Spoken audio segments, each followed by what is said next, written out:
تربیت کی. وہ خود تو حافظ نہیں بنے لیکن وہ بچہ جو حافظ قرآن بن گیا اپنے دل میں اپنے دل و دماغ میں قرآن کے حروف کو سنو لیا, اس کی برکت سے اللہ اس کے والد اور اس کے خاندان کو بخش دے. اتنی بڑی فضیلت ہے. اور قرآن پڑھنے کا آپ کو پتا ہے کہ ہر حرف کے بدلے میں 10 نیکیاں ہیں.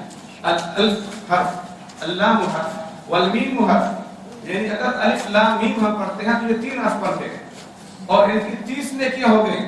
اور یہاں تو حافظ صاحب نے آپ کے سامنے کروڑوں لاکھوں حروف پڑھ دیے ہیں. اور اللہ کے قرآن کریم کے لیے, قرآن کریم کے بارے میں آپ آیت سے بار پڑھتے ہیں, وہاں پہ ایک آیت ہے اللہ فرماتا ہے وَإِن كُنتُمْ فِي رَيْبٍ مِّمَّا نَزَّلْنَا عَلَىٰ عَبْدِنَا فَأْتُوا بِسُورَةٍ مِّن مِثْلِهِ.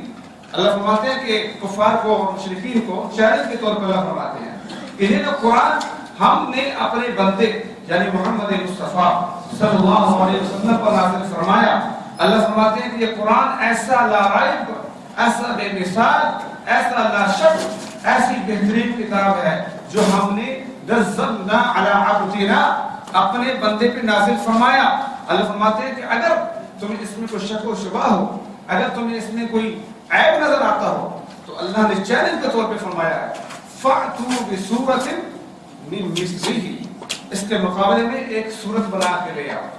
اور کہیں پہ فرمایا فَأْتُوا بِحَدِيثٍ مِثْلِهِ کہ اس کے مقابلے میں کوئی ایک جملہ, کوئی ایک بات بنا کے لے آؤ.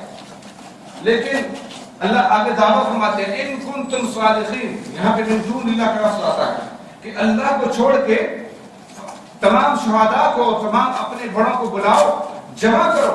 اور اللہ فرماتے ہیں جیسے یہ کتاب بے مثال کتاب میں نے اپنے بندے پہ نازل فرمائی, اے دنیا والو اس کتاب کے مقابلے میں اللہ کو چھوڑ کے سب کو جمع کر کے اس کے مقابلے میں ایک جملہ بنا کر لے آؤ. ان کنتم صادقین, اگر تم سچے ہو ایک جملہ بنا کے لے آؤ.